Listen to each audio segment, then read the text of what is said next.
Hello, everybody, and welcome to the Footy Fan Zone. And it is another weekly live stream. Great to have you guys back with us. Thank you very much for the success that we've been having over the last few days with the content. We've massively slowed down the stuff. And apologies that we didn't have a live stream last week, but massive thanks to people that have new subscribers and sharing this channel. It's been massively appreciated. Joining me today for the second day in a row, second live stream in a row, Gary, best West Ham fan, is joining me once again. Gary, how are we, sir? I'm very good. How about yourself? Yeah, good. Obviously, back again, same seats, same attire. These are not prescribed. Actually, just wanted to let you know. This is, but. It's good. Obviously, we're back on the live streams. Really looking forward to it. We're going to be getting into a lot of content today, reviewing, predicting, having an overall debates as well on a various of topics. So, guys, if you would like to share your thoughts on the topics that we're talking about, make sure you drop it into the comment section. We will respond to them live on stream. But if not, if you guys are listening to this afterwards, do not worry. Make sure you subscribe so you don't miss any of these uploads. But then also drop a comment in the section sharing your opinion as well, because either me or Gary will get around to comment and respond to you guys. So we definitely want to build up the community. So we just wanted to make and address that one. So let's get into the first segment then of the day, and that involves the last weekend's games. Very limited amount since in the weekend, but definitely momentous occasions in certain matches. Starting off there with the early kickoff delayed 15 minutes on Saturday following an issue with the season ticket machine. But Crystal Palace avoided that and scored 4 past West Ham in a thrilling 7-goal game to start off the weekend. Roy Hodgson's men in fine form at the moment. Then Brighton said we'll do one better with a 6-0 victory over Wolves. Wolves seem to be safe now, but they're on the receiving end of a top quality Brighton performance. Brentford getting all 3 points against Nottingham Forest, putting them back in the relegation zone. Manchester United beating Aston Villa by 1-0, stopping Unai Emery's current run of fantastic form. Manchester City go to the top of the Premier League table following a 2-1 victory against Fulham with a Raul Alvarez screamer. Bournemouth beating Leeds by 4-1. More goals conceded by Leeds United. Southampton lost to Newcastle despite taking the lead at St James's Park, and a game which I have only just recovered from. My heart rate was soaring through the roof as Liverpool managed to get a 4-3 victory over Spurs after a gift for Diego Jota. And then last night, as you guys saw, we did watch the 6-pointer in the relegation zone between Leicester City and Everton. That is a 2-2 draw. We won't be covering that game, but if you guys want to hear our full thoughts about that one, check over on the live stream. We were talking in detail about that game at the King Power. But we're going to focus on the game in which I've only just recovered, and that is Liverpool versus Spurs. Liverpool pushing for Europa League football, as is Spurs. And obviously Spurs had a horrific defeat to Newcastle.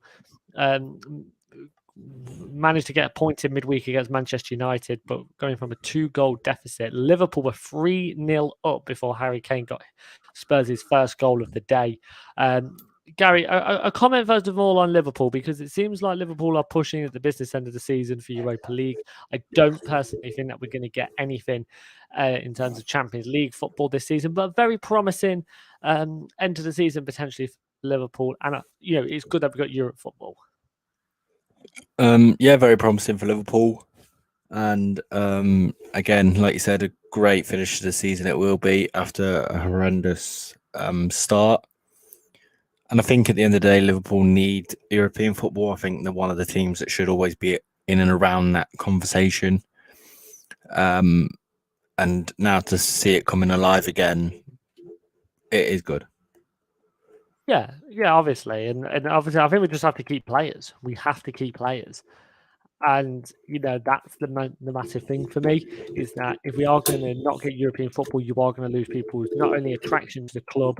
Yeah, I do think that's why we lost Bellingham. We spoke about that last live stream. That's the reason why we lost Bellingham, was massively down to this issue with not getting Champions League football. But if we can get Europa League football, we have to be one of the most dominant teams within there.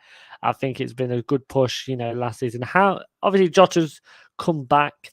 How influential has he been? And he's been scoring so many goals. He scored 2 against Leeds in that 6-1 win. Again, was massively vital to this one. How important do you think Diego Jota is, and do you think he's finding his form back? He is very important, and I think he's finding that form again, which is great for Liverpool and great for the Liverpool attack. And again, hopefully he carries on that form and gives Liverpool European football. Absolutely. Let's go over to Spurs, guys, because there's a number of things we can talk about Spurs, but unfortunately, my question is not regarding their performances on the pitch. They've conceded massive amount of goals over the last few weeks, Antonio Conte being sacking, obviously leaving the club, then his assistant manager taking over, him then getting sacked, and now it looks like Ryan Mason is in control. Ryan Mason knows the values of the club, been there for a long time. It's his second stint as manager, as temporary manager. Do you think that Ryan Mason is the right job to take, as the right man to take Spurs forward? I mean, look what he did in his first stint. I think he controlled that team very well, and I think he is the right man to take Spurs forward. But obviously, he won't have the chance to even be in the looking. Obviously, Pochettino going on to other things. I don't know if we're going to talk about that later, but he's not going to be in that running for Spurs anymore. So, who can you really go for? Well, let's briefly talk about it, because that was leading into my next question. The fact that Pochettino is looking like he's going to Spurs, going to Chelsea. Sorry, I think Spurs would be a bit of a better suit for him personally. But Ryan Mason has to do a job, and he has to sort things out. And mainly the thing to sort out was the amount of goals that are being leaked. I mean, the Newcastle game was a capitulation. Obviously, Liverpool scoring 3 in quick succession. What do you put that down to, guys, in terms of the way that Spurs are defending at the moment and conceding so many goals? Spurs are absolutely shocking at the moment, which is put a smile on my face, because obviously the West Ham Spurs rivalry. Trying to be subjective. Try and be subjective as possible. I'm trying to be, but obviously we don't like Spurs. They always seem to a swear word it up, which they have proven time and time again. And it's another one where they've buggered it up. Very, very well, addressed there in a very PG manner. Let's move on then to Manchester City, who are now top of the league table after a 2-1 victory versus Fulham, and it's all about Erling Haaland, isn't it? De Bruyne missing, but that doesn't matter. He scored his 50th goal in all competitions, his 37th in the league this season, scoring his 8th penalty out of 8.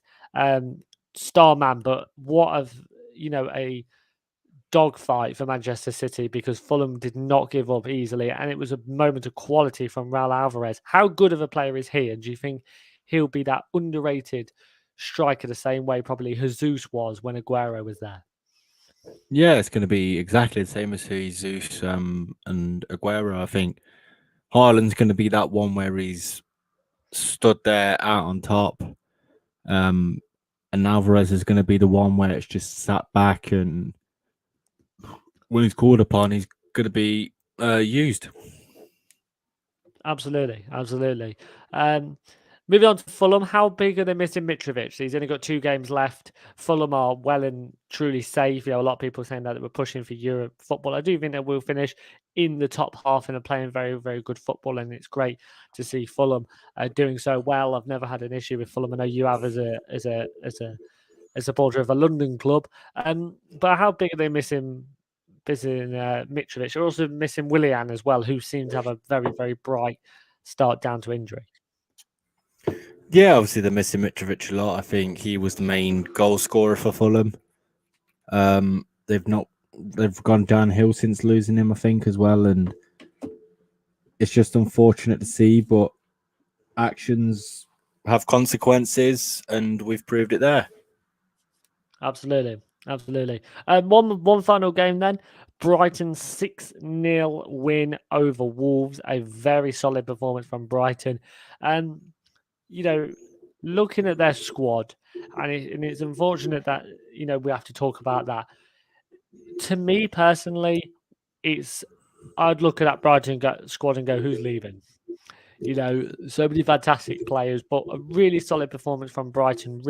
And Wolves massively capitulating the game. What are your thoughts on these two teams and the massive result and a very high scoring fixture?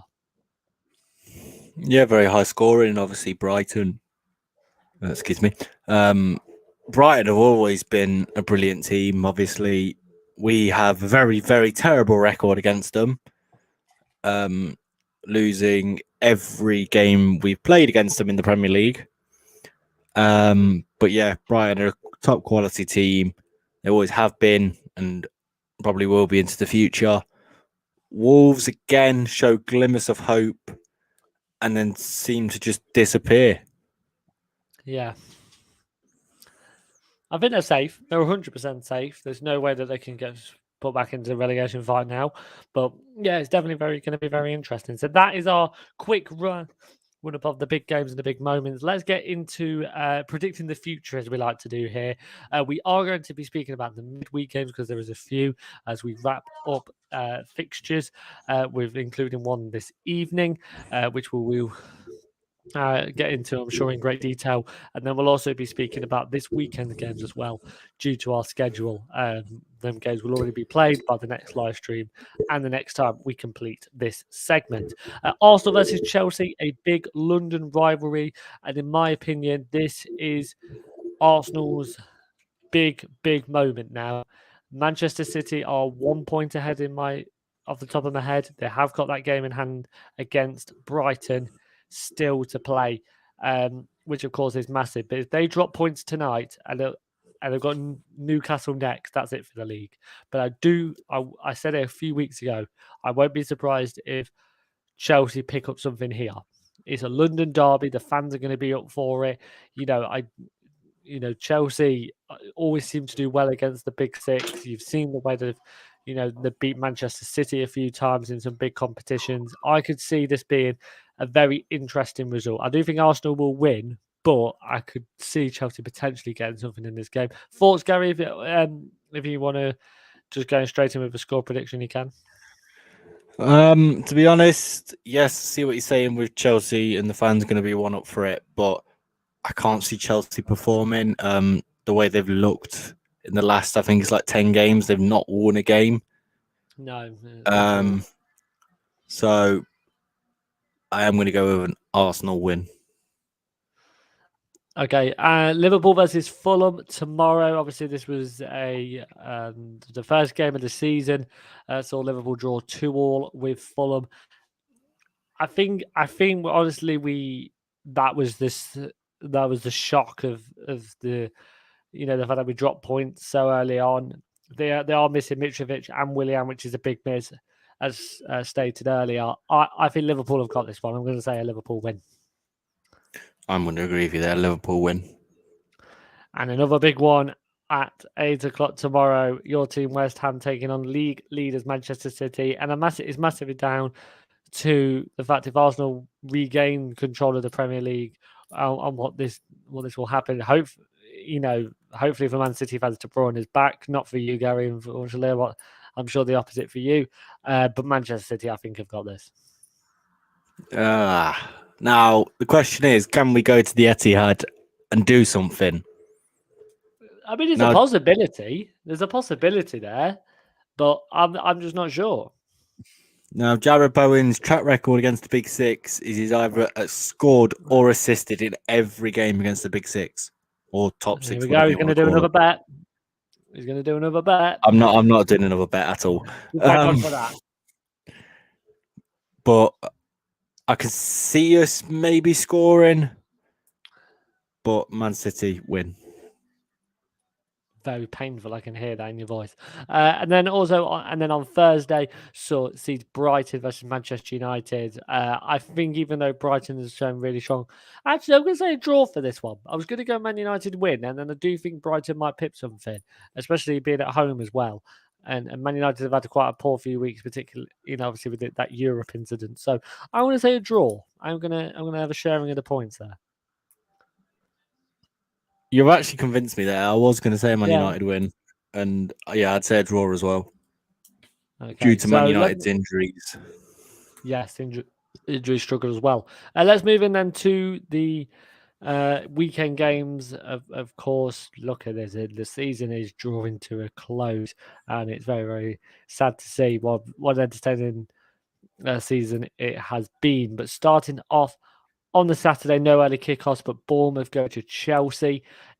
I think Chelsea have got this one, even though they've been struggling, and Bournemouth do seem to be picking up results against top teams. I'm going to back Chelsea. I'm going to say Chelsea win, and I'm going to say 2-1. I'm going to say draw with it being 1-1. Okay, Manchester United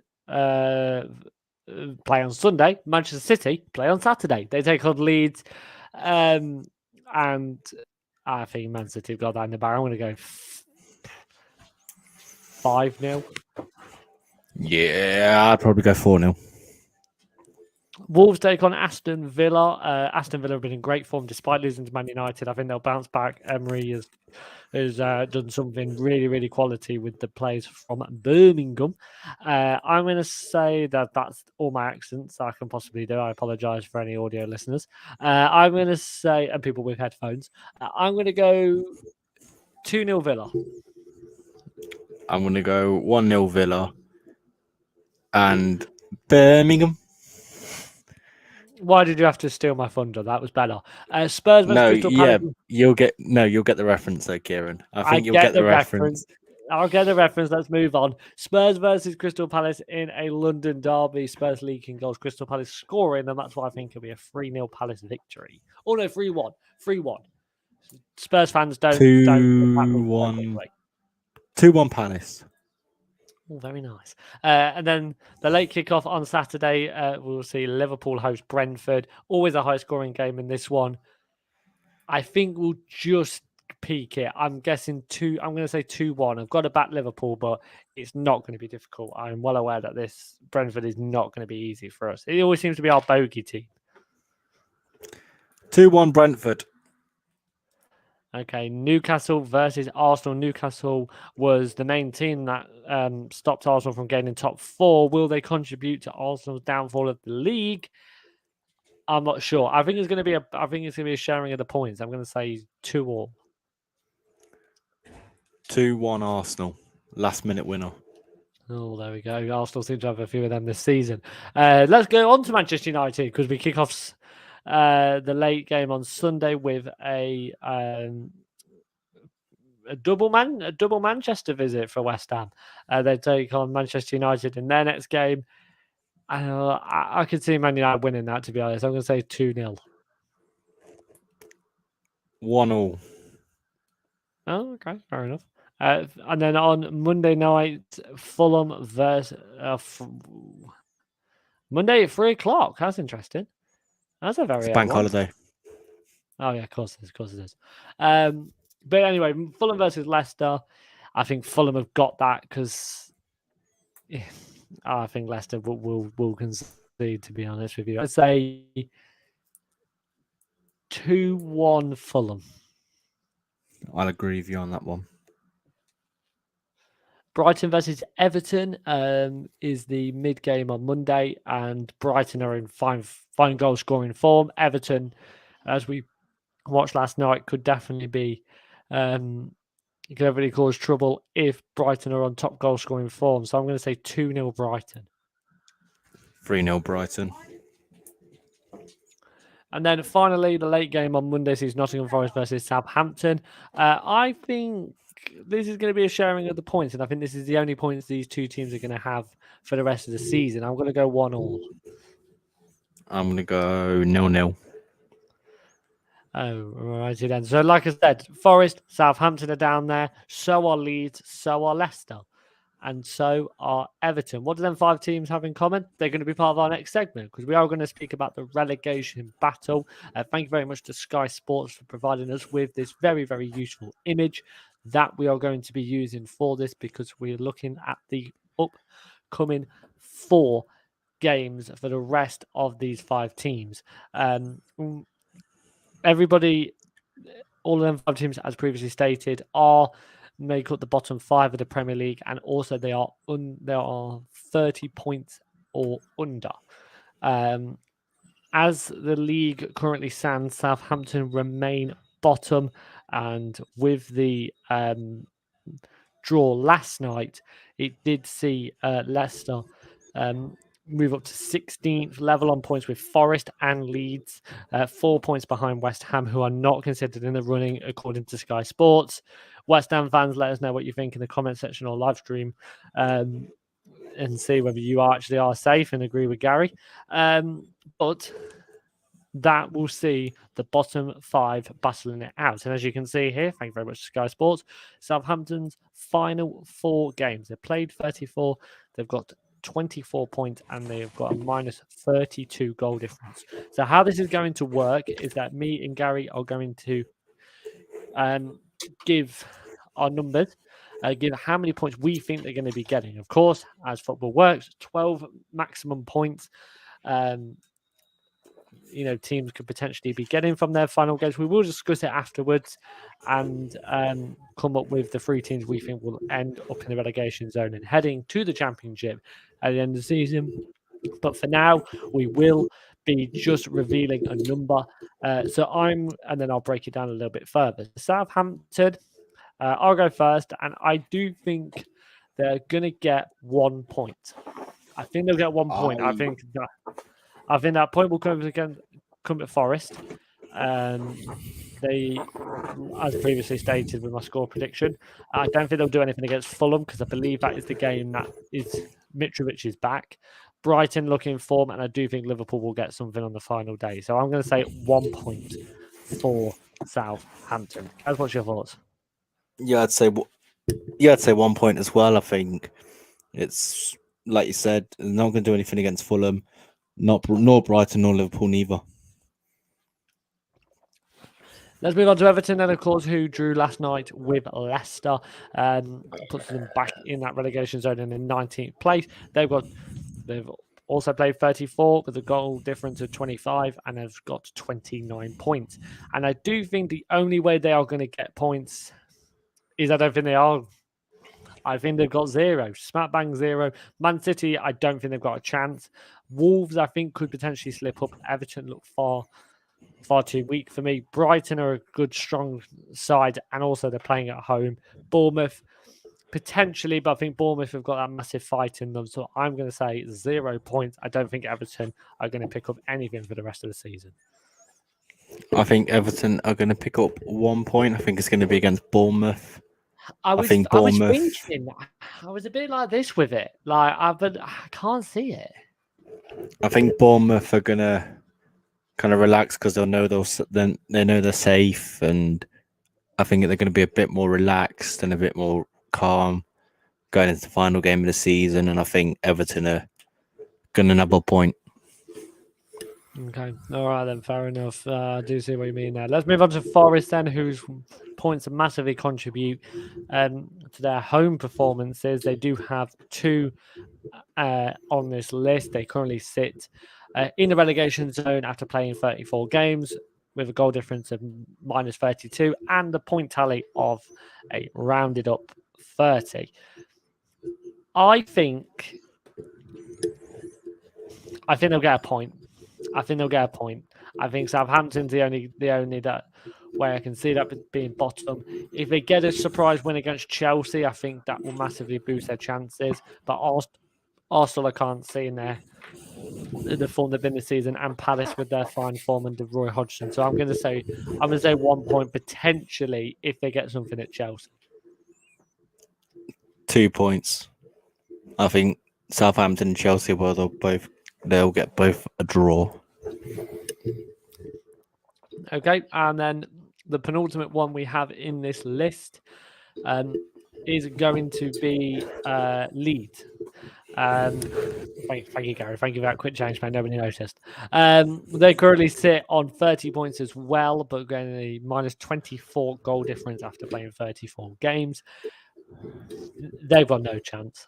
I'm telling you now, if they pick up some points here, that is a massive shock. I don't think they can do anything against City. I think they'll get battered. I think Newcastle, they'll get battered.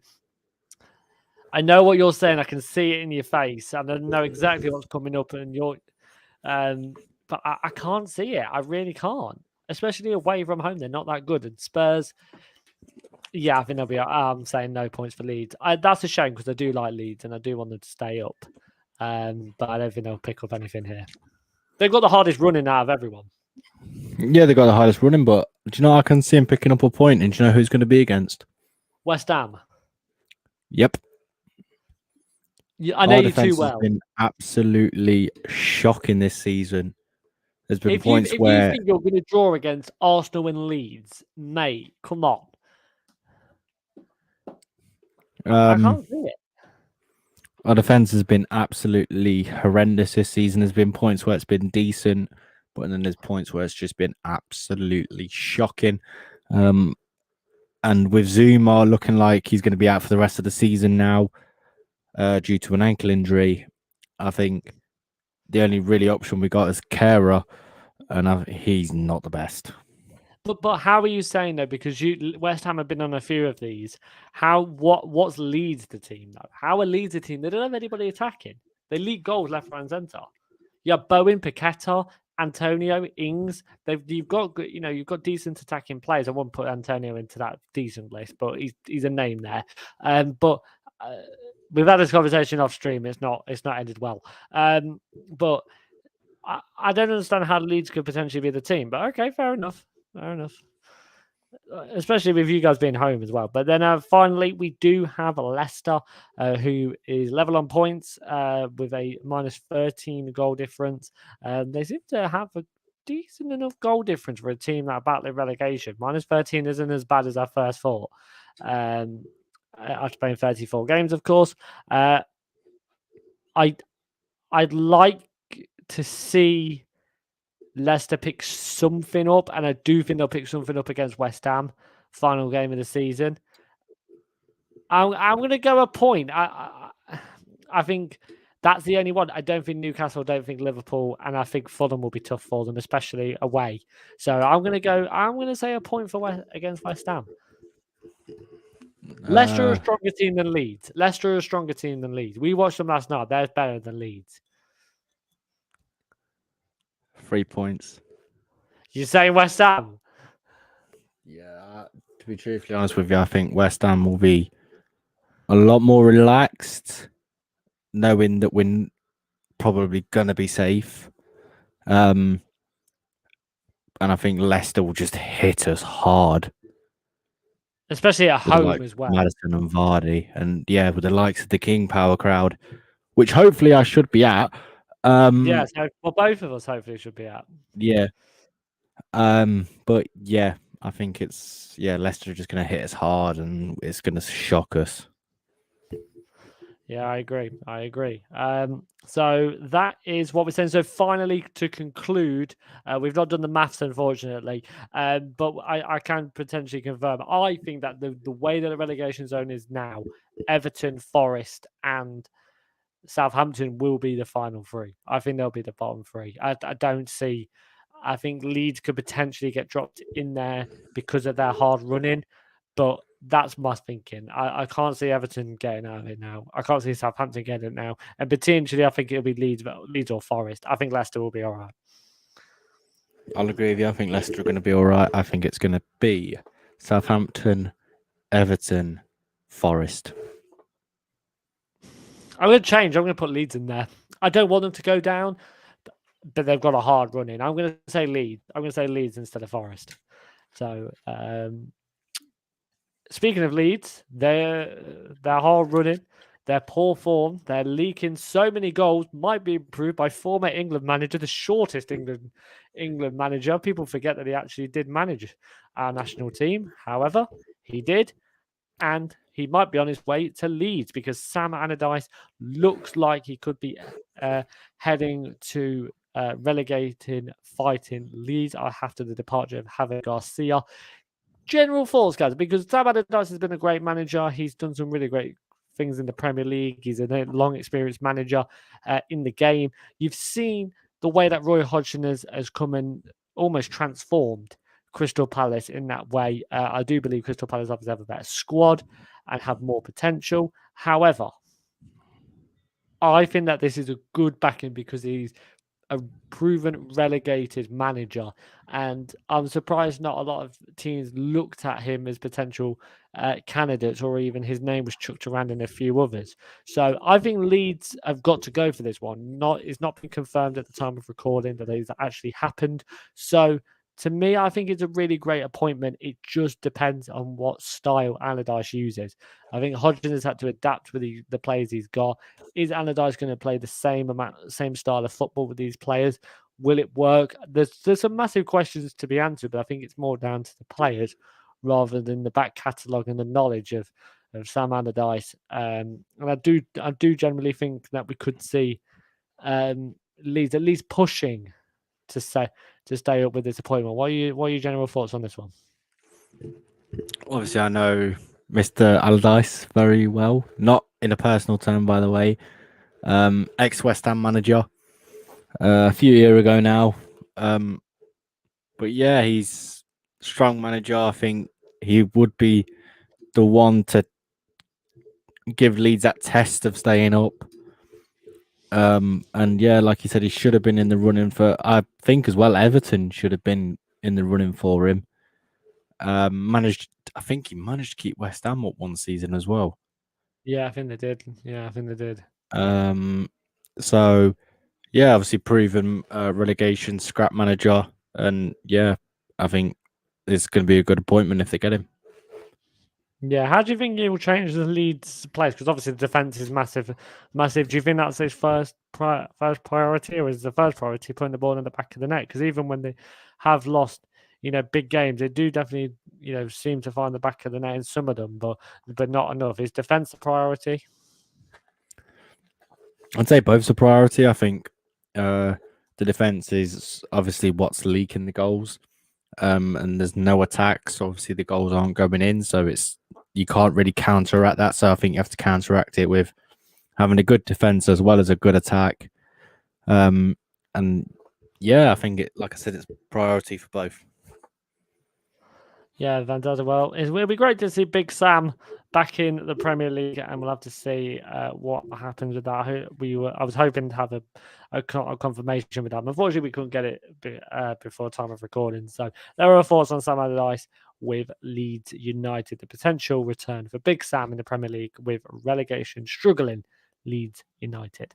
So we are off the line, but not without a bit of debate and potential confrontation. It's good that we are in separate rooms many miles away, because we are doing both a bracket fight and a tier list. If you guys seen the last two episodes of this, as Gary gets one or the other, it doesn't matter which one we start with, but we are going to start off. It's a surprise to me. We are doing bracket fights. Fantastic. So if you saw our last show, basically the whole concept of this is that there'll be a World Cup tournament style, and as you can see by the top there, and also by the two players on the screen, it's all about defenders. Last episode we did about strikers.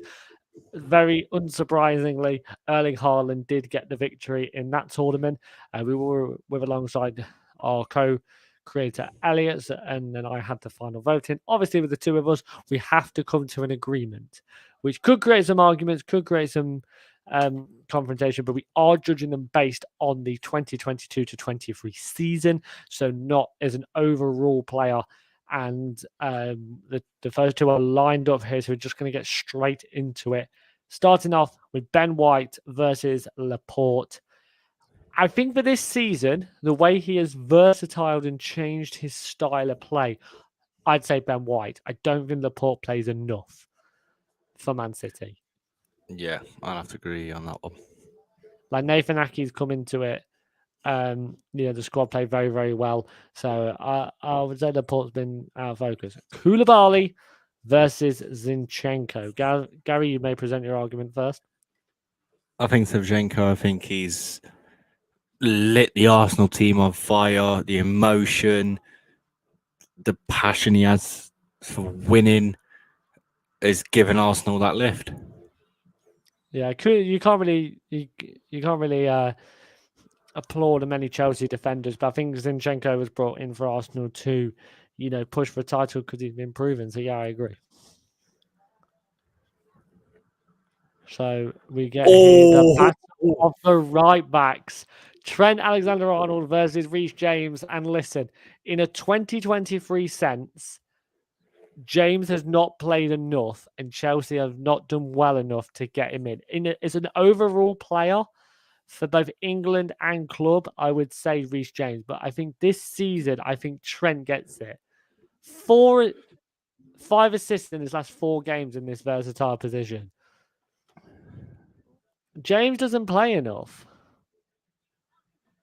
I'd have to go with James. I think he's better going forward. I think he's more physical This season. than Trent. This season. This season. No, but he still created chances. He has created chances, but I don't think Chelsea's defence is really something to applaud about. Liverpool's has struggled this season, but it seems to be on the uprise and trying getting assists with that. I think as a defender, I think that's the focus as well. James is overall a better defender, and he's probably had it's hard. I would go James. Yeah, I'll probably just put James in potentially for not pushing Trent any further in this competition. I think James will go next, honestly. Yeah, I'll say Reece James. Yeah. Okay, so we have Christian Romero versus Reed of Fulham.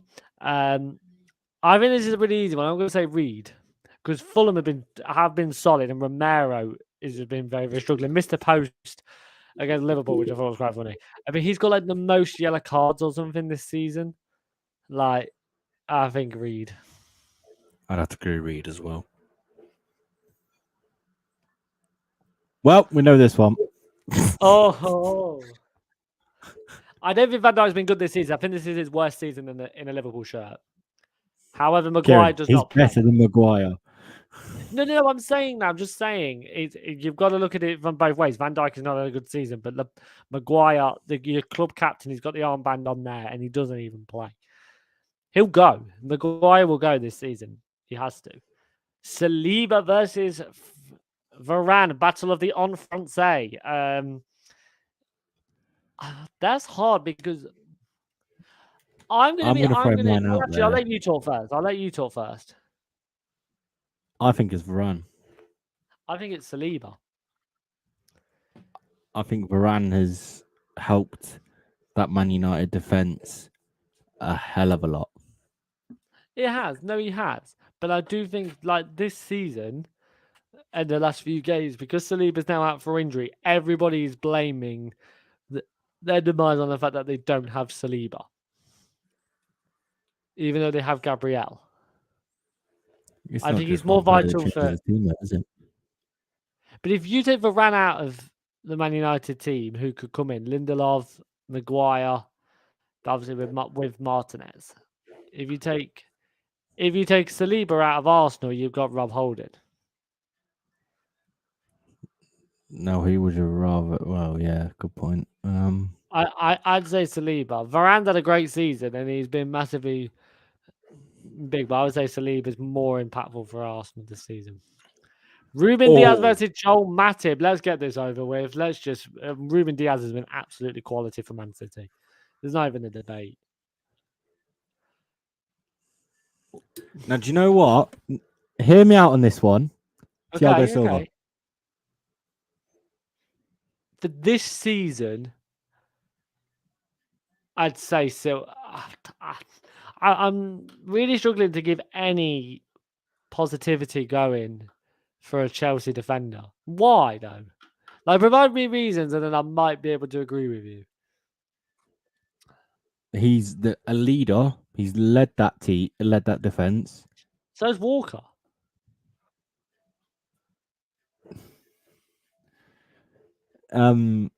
Experience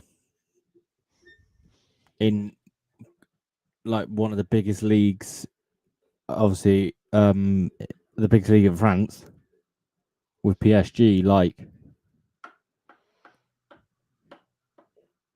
All but right, then you I got mean, Kyle Walker, Walker who's gets played over versatile. Lewis, though. Walker gets played over Lewis, and the fact that Man City have now got a new style. You're a right back that's quick, and and there's a centre back is like John Stones playing as a holding midfielder, and Walker could do that, but apparently he's not enough. Apparently he's not good enough. So the fact that Guardiola's saying that massively lows it down for me. It's a reluctant one, but I'll probably say Silva.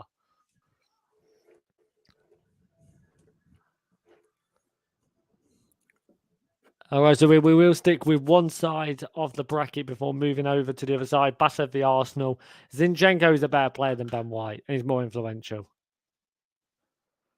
There's going to be a lot of these that will get dropped out because I've reluctantly put them in there. This one being that one of them, I would say Reed. I think he's been solid for Fulham. They didn't have him, I think they'd be fine in relegation. So Saliba, I'd say.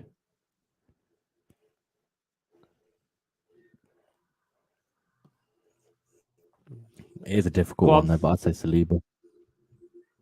I'd say Saliba. Like I said, Van Dijk's had his worst season in a Liverpool shirt. Ruben Diaz. Easy, yeah.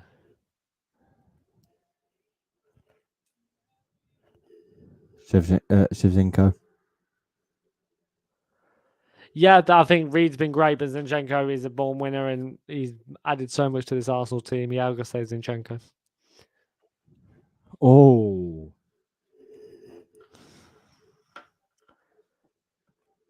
Which one? I would say, apart from Saliba, Zinchenko's probably been their most influential player. They massively missed him against Liverpool when he was ill. But I think if you take away Ruben Diaz, I think Ake's been the best defender for Man City. And also John Stones has. So I think if you play Ake and Stones, you're still getting a strong performance. If you take Saliba out, you're struggling. So I would say Saliba. That was hard. That was tough, though. Yeah. And then this is even tougher. Oh. I'd say Saliba more than Zinchenko. I'd say Shevchenko because of the passion and the fight he shows towards winning. I'll say, okay, all right, I'll go Zinchenko. Like I said, that one, I won't lose any sleep over that one. Right, but now on the other side, Andy Robertson versus Lisandro Martinez. I don't think Robertson has had his best season in terms of assist count and strong defending. I think Martinez has come in and done a job and part of a really solid centre-back partnership. So I'd say Martinez. Yeah, I'd agree. Talking about Ake. This is easy. I mean, Sven Botman's been really great for Newcastle, but I think Ake just has been the best defender this season. I think Ake as well, with him being so versatile, being able to play left back as well. Yeah, the great World Cup, and he's proving it here. This one is, I like Chilwell. I don't mind Chilwell as a player, but I think Akanji, because he's had more time. Chilwell struggled with injuries. He had a good start to the season. Dan Burn, I'd say. Yeah, great. I've never seen a right back with so much height, power, and pace. There's good old Dan Burn. He's been big. He's been big for Newcastle. This one's easy. If honestly, how the hell Eric Dyer still starts for Spurs, I do not know. I'd say Trippier. I'd say Trippier. Stewie from Family Guy. Canate, I gather that is. And I'd say Canate because I don't think that Dallow's in and out of the team quite a lot. Molasses seems to play there a lot. That one's easy. The way that Everton leaked so many goals. Oh, I think Aki, like I said, most influential. I think he's going to be in the final. Dan Burn. Reluctantly, I'm going to say Dan Bird because I do think Akanji has a strong argument. But like I said, with the Diaz incident, Oh, this one's a bit of a. I think strong Trippier one. is a better. If you take Trippier out of that Newcastle squad, you lose a lot more than a quality right back. You lose a lot of experience. You lose a lot of fight and passion as well.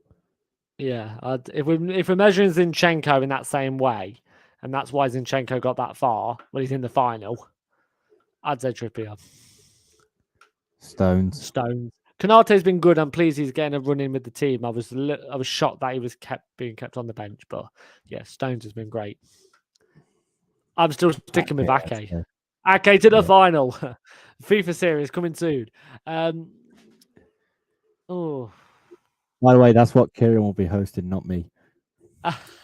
Gary wants no part of that on the channel if it flops. Oh, this is hard, man. I'd say Trippier. I'd go Stones. Stones has been dropped most into a improved Newcastle player. side. But Stones has been so much more. He's the most improved player. I think with what Newcastle trying to build, I don't think they could have built it without Trippier. So yeah, go on then. Oh, okay. I was going to get heads and tails then. Oh, brilliant! We might have to do that for the final. We might have to do it for this one. Let me go grab a coin.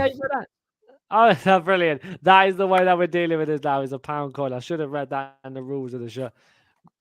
I should have read that and I should have spoken about that within the rules. Right, I've got a coin in my hand. Okay. So heads is Ake, tails is Trippier, yeah? That's fine. It's heads. Oh, there we go. Ake to the final. Very nice. And I think we've got to do it again for this one. No. I'm saying Ake. I'm standing my ground here. If you take Zinchenko out, you've got Tierney. So there we go. Nathan Ake has won the best defenders bracket for 2023 season. I think midfielders has to come into this debate next week. We have to do a bracket fight for midfielders and goalkeepers before the end of the season. But Nathan Ake makes up two. We're making up a decent five-a-side team here. Nathan Ake and Erling Haaland as well. We'll have to see who else we can shove in there midfielders. Maybe the two finalists are midfielders. I'm thinking logically about me five-a-side team from this season. So Ake and Haaland are in, and congratulations to Nathan Ake. If he's listening, you've won the 2023 Footy Fan Zone bracket fight. Congratulations, my friend, and congratulations to Haaland if you're listening together in the Man City dressing room. But thank you very much for that. Sounds great. And we're going to move over then to the next one, which is a tier list.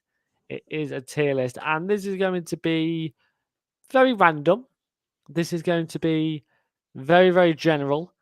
We have got a lot of players to get through. My goodness me, this is going to take a long time to get sorted here. So as you can see, 5 categories. We've got to make sure that one player is in at least one. All categories have got at least one player in. Starting off there with Ballon d'Or contender, great, average, a bit overrated, and stinky. So again, me and Gary will debate if we're different. If we can't get to a conclusion, the pound coin will make its way onto the stream again. Hopefully Gary's not pocketed it, as it might not be his. No, it is mine. No, there we go. Just stole it for usage. So Gary, could we make that just a bit bigger, mate, if you don't mind, just for my screen? That'd be great. If you could. mean, yes, but it's gonna. Well, if we scroll further down and then see what you can do with moving them. I mean, that's probably the best we could get. Okay, so we've got a whole various amount of positions of various different clubs. Starting off with Allison. In terms of, and obviously we're judging this on player. We're judging this on a player. I'd say Not, great. I'd say great. He's Liverpool #1, Brazil #1. He's won us leagues. We wouldn't have won the Premier League without him in goal. Anthony, I'd say a bit overrated. Massive price tag. Allison and Edison have got more assists than Anthony. It was worth 100 mil. He's not proved it. He's a one-trick pony. Dan Bird dominated him in the League Cup final. Alan Saint Maximan. I'd say great. I like Saint Maximan. Yeah, I'd agree with you on that one. I think he doesn't know sometimes when to release the ball, but it's a really great drive. Aubameyang, I'd say stinky. Overrated. I'd say a bit overrated, but I'll be happy with stinky. How the hell? Are you agree with me with a bit overrated? No. No, stinky. He's not good. He's not good, and he's not been good for Chelsea either. Bernardo Silva. See, I think as a player, Bernardo Silva is Ballon d'Or contender, but then it depends on who else we put in this tier list. I'll be happy with great. I'll be top tier of great, like top end of great. There we go. Lovely. Bruno Fernandes. I'd put him great reluctantly. I think he moans, and I think he's the wrong captain and the wrong choice. Apparently, Jadon Sancho, not sure whether you read, told him to calm down, in that game against Villa. I'd probably put him. I'd probably put him just below Allison. Yeah, there we go. Yeah. I don't know who this one is, though. Can't really tell. Sven Botman. Average. Yeah, I'd say average. Not great yet, but still, he's been good. He's been good. João Cancelo. Obviously now at Bayern. I'd say there. Really? I'd put him down as great. I'd put him down as great. Actually, no. I'm going to say Ballon d'Or contender. Best left back in the world at the moment. Casemiro, I think, has got to go with João Cancelo as well. Yeah, done it for so many years. Fantastic holding midfielder. I'm just going to, do that. You can't do that, man. You cannot do that. You got to put him up there. There is no way you can put him. It's Ronaldo, isn't it? It's Ronaldo from the photo, isn't it? Yes, it is Ronaldo, but I'm saying for this season, if we're going just by this season, definitely there. But we're not. We're judging him by as a player. Oh, by a player? They're not there. As a player, yeah. Yeah, that's what I mean. Christian Romero, I think he's a bit overrated. Yeah, I'd agree. De Gea, tell you what. No. There. No way. No way. You're not putting him on the same level as Alisson. No way. Average. He is average. What, top end of average or bottom end? Yeah, top end of average, yeah.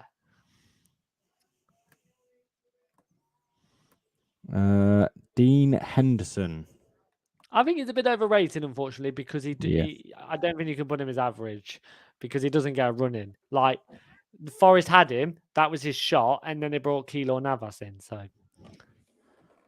Ruben Diaz. Yep. Do you know what? Yeah. One of the best centre backs in the world at the moment. Diego Jota, I'd say great at the moment, but future Ballon d'Or. I'd say low end of great. Low end of great. Oh, sorry. Made a mistake. There we go. Royale, is this? Emerson Royale? Emerson Royale. Average. Smith Rowe, great. I think he's a quality player. I'll put him average because he doesn't play enough. But top end of average.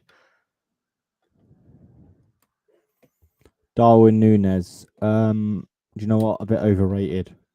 Yeah, I agree. With the stats as well, like the fact that he was being compared to Haaland, that doesn't help him. Phil Foden. Great. Yeah, I'd say great. But a future Ballon d'Or contender if he carries on the way he's going. Well, he's not been playing much. Like Grealish and Mahrez have been keeping him out the side, so which is good. Erling Haaland. Move him up. Just sort it out. The best thing he's done this season is win the Footy Fan Zone best striker bracket fight. Højbjerg. I think he's a bit overrated. Okay. Jesus. I'd say Ballon d'Or. Really? I'd say great. I think he could be a future Ballon d'Or contender. No, I'm going to stick with great. Here? Yeah, I'd say there. Jorginho, average. Yeah.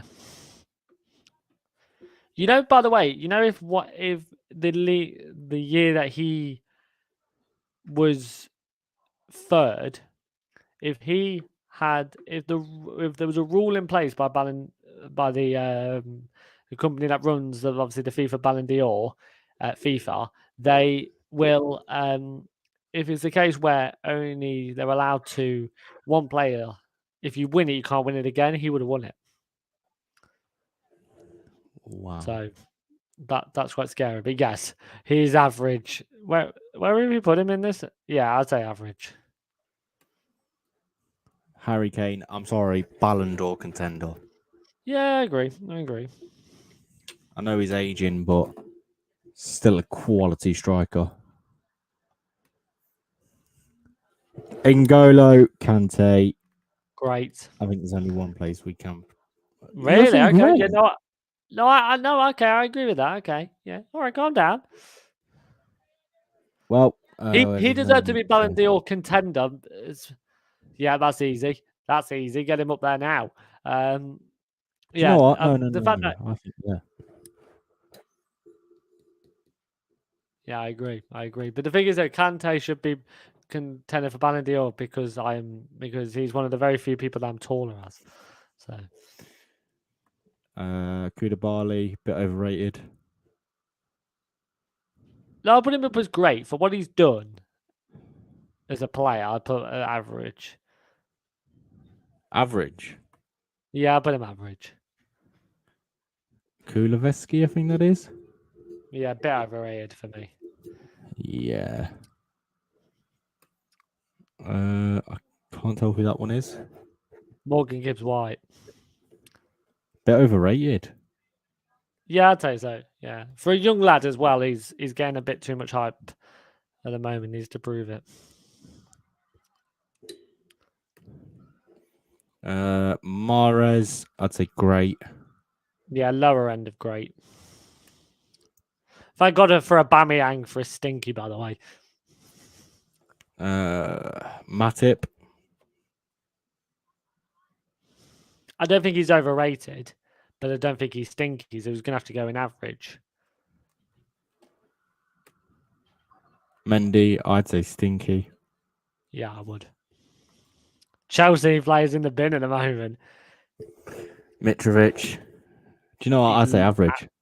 Yeah, I agree. I was gonna say a bit overrated, but then I don't think he is. Middle of average. Yeah. Paqueta, great. I don't think he's overrated because nobody talks about him, but I'd say he's not great, so I'd say average. Paqueta is average. You put him against Bruno, Alisson, Bernardo Silva. You got to think about who else we put in the tier list. Luis Diaz, I'd say a bit overrated. Yeah, okay. I think all the hype that came with him, he's not really performed. I don't know. This is Rashford? Yeah, Rashford. I'd say great. Yeah, I'd say great, yeah. I think what he's done for that Man United team, scoring goals. Reece James. I'd say average. See, I'd say great. If you're being called the best right back in the league, which a lot of people do, I'd say great. Okay, then we'll stick with great. Deckers. No, do not put him in where I want. I know you're going to want to put him. I'd say great. Do you know what? I was actually going to put him in great. I wasn't going to put him in Ballon d'Or Okay, contender. Let all me right, just keep telling. All right, keep telling yourself that. That's better. Is that better for your viewing as well, Kieran? Yeah, absolutely. Yeah, that's fine by me. Richarlison. I'd say average. I'd say a bit overrated. I don't think he's good. He went to Spurs for 60 mil? Ridiculous. Yeah. Robbo. I'd put great. You have a look and see what he's done at Liverpool. Like, Yeah. he's been brilliant. And I think he's a bit better defender than Trent. Don't worry about the order, just chuck them in. Rodri. One of the best holding midfielders, so I'd say great. Yeah. Saka. I'd say average. Yeah, I'd say average. I thought you were going to say a bit overrated. A lot, but no, I'd say average. Salah. I think there's only one place we can put him. The Egyptian king. Jadon Best right wing in Premier League Sancho. history. I'd put him average. I don't think he's overrated. I think he's a quality player. Give me 1 second. Jefferson Lerma's the next one. Bit overrated. I don't hear people talking about him. That's the issue. But I Or won't put him stinky. average. Yeah, I'm not sure. I think it looks a little bit odd in this tier list. Hugh Minson. I think there's only one place we really can put him. Best South Asian Premier League footballer. I wouldn't lose any sleep if he was in great. Yeah, do you know what? Bugger it, we'll drop him down. Sterling. Great. For what he's done for the Premier League, I'd say great. Right now, he's average, but I'd say great overall. Just give me a second. Trent Alexander-Arnold. I'd say great. I'd say just great. He's average sometimes. That's Thiago. Yep.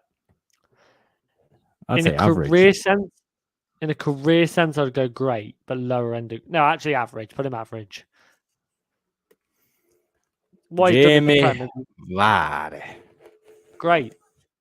Mate, he's carried Leicester ever since they got in the Premier League. Virgil van Dijk. Do you know what? I'd say great as well. What?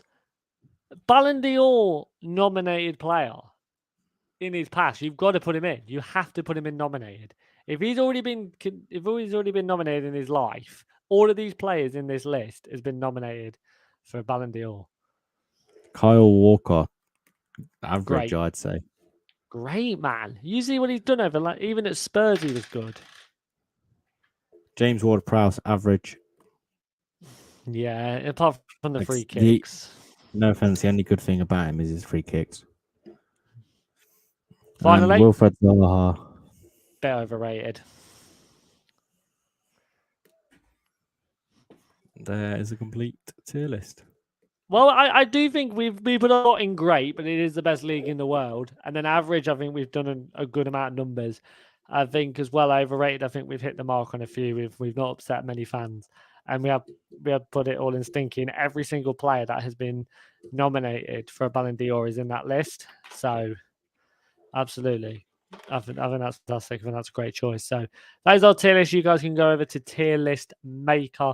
And you can do that bunch of tier lists on a random amount of topics. You can also find the bracket fights that we did as well. Just type in bracket fights, or if you're already on Tier List Maker, I believe there's a drop down menu. Them websites are linked, and that is where we'll conclude this week's live stream episode 3. Massive thank you very much to Gary for not only participating in this but also engineering it, all the great work he does. Thank you very much, good man.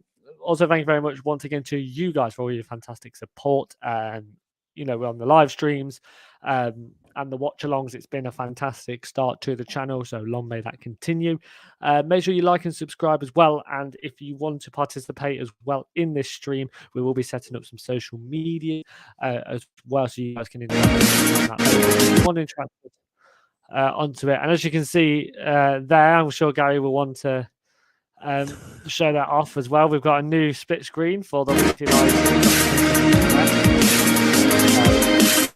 There we go. Very, very good there. So it says we'll be back shortly. We'll be back next week for that one. So not back shortly. Don't get excited. But no, that was a project that Gary managed to sort out. So one of the many great things that he does. So you'll see that at halftime on all of our live streams that we'll be doing, or any breaks that we have to take due to other issues. But no, as I was saying, many thanks to everybody that participated, both as a fan and as a contributor to the channel. More content will be coming as we close out the Premier League season, as well as some really exciting video projects. So make sure you like and subscribe. And I hope that you've enjoyed this stream here on the Footy Fan Zone. See you next week. And I hope you enjoy the football. See you in a bit.